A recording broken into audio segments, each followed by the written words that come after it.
जब मैं बाथरूम से नहाकर बाहर आई तो उस समय मेरा भाई मुझे घूर कर देख रहा था। उसके चेहरे पर एक अजीब सी मुस्कान थी, जैसे वो कोई राज छुपाए बैठा हो। मैं थोड़ा असहज महसूस करते हुए जल्दी जल्दी अपने कमरे की तरफ बढ़ी, लेकिन जैसे ही मैं अंदर गई वो पीछे से आकर दरवाज़ा बंद कर देता है और कहने लगा, आज तो घर पर कोई नहीं है, आज तो तुझे दिखाना ही पड़ेगा। उसकी आवाज़ में शरारत थी, पर मैं एक पल के लिए घबरा गई। फिर उसने हंसते हुए कहा, अरे पगली, डर मत, बस थोड़ा इंतजार कर। मुझे समझ नहीं आया कि आखिर वो क्या करने वाला है, लेकिन उस दिन की शुरुआत ही कुछ अलग अंदाज में हुई थी। तो चलिए आज की इस मज़ेदार और भावनात्मक कहानी की शुरुआत करते हैं। मेरा नाम कविता है और मेरी उम्र 22 वर्ष है। मेरे परिवार में कुल 4 लोग रहते हैं। मैं, मेरा भाई दिनेश और मेरे मम्मी पापा। हम लोग बच्चों के खिलौने बेचने का काम करते हैं। हमारे घर की आमदनी का सबसे बड़ा सहारा साल में लगने वाला मेला होता है, जहां हम रंग बिरंगे खिलौनों की दुकान लगाते हैं।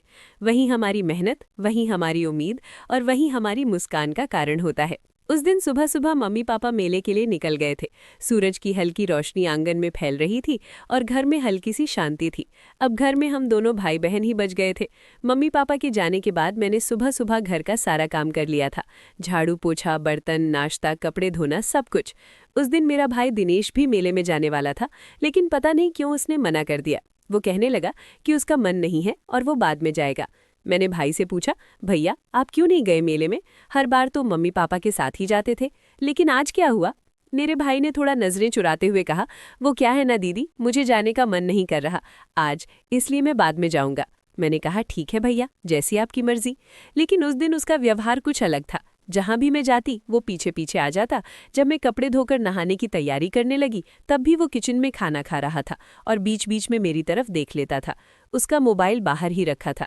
जिज्ञासा में मैंने उसका मोबाइल उठा लिया, तभी मेरी नज़र एक मैसेज पर पड़ी, आज मैं घर पर अकेली हूँ, आ जाओ ना मेरी जान। ये पढ़कर मैं चौंक गई। दिल की धड़कन तेज हो गई। मैं सोच भी नहीं सकती थी कि भैया मुझसे छुपकर ये सब कर रहे हैं। मैंने मोबाइल उठाया और उसके पास जाकर कहा, भैया ये क्या है? वो घबरा गए, फिर बोले, अरे दीदी कुछ नहीं, दोस्त का मजाक है।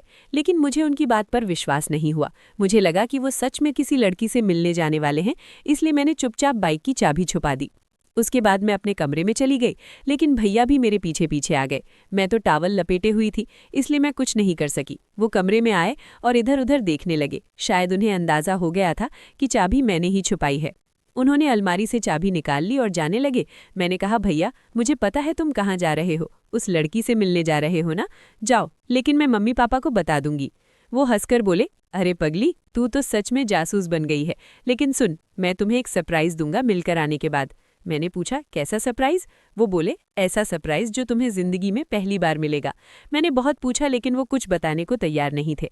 आखिरकार मैंने कहा, ठीक है जाओ, लेकिन याद रखना सरप्राइज अच्छा होना चाहिए। वो बाइक लेकर चले गए। शाम के 6:30 हो चुके थे, लेकिन भैया का कोई पता नहीं था। मम्मी पापा भी मेले से वापस आ गए थे। पापा ने पूछा, दिनेश कहाँ है? मैंने कहा, वो कहकर गया था कि मेले में जा रहा हूँ।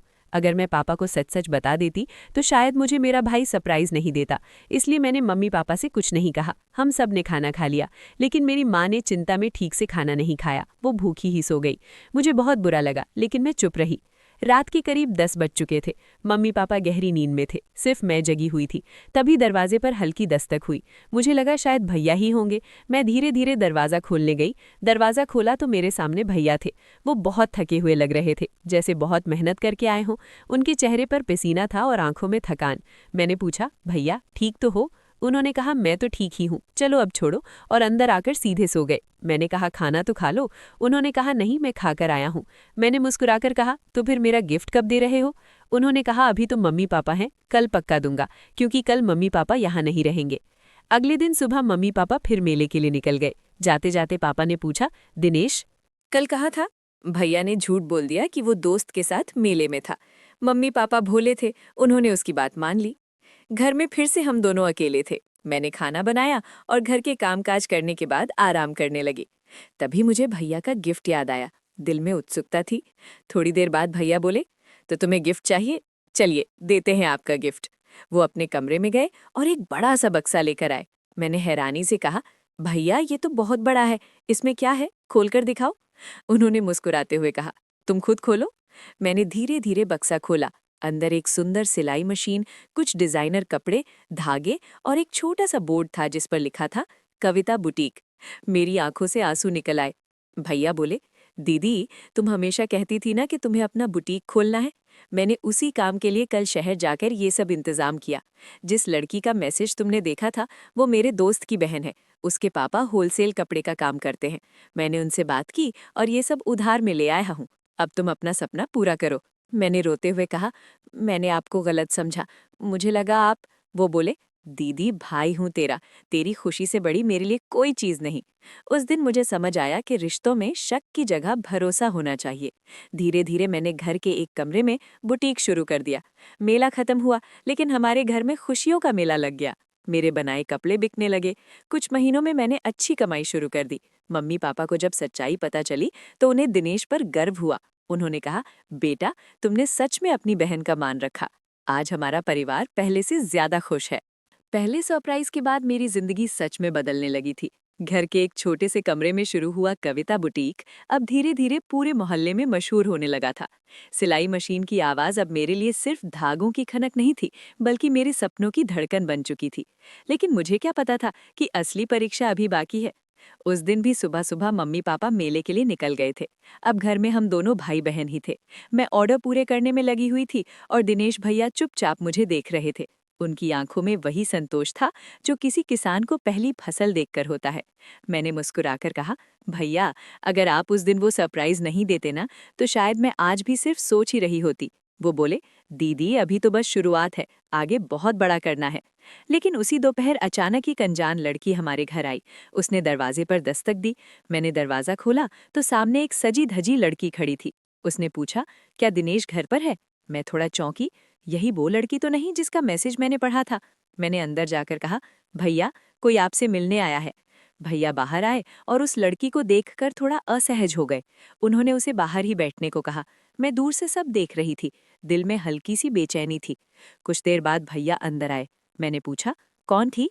वो बोले, दीदी, वही जिसके पापा से मैंने सामान लिया था। वो पैसे की बात करने आई थी।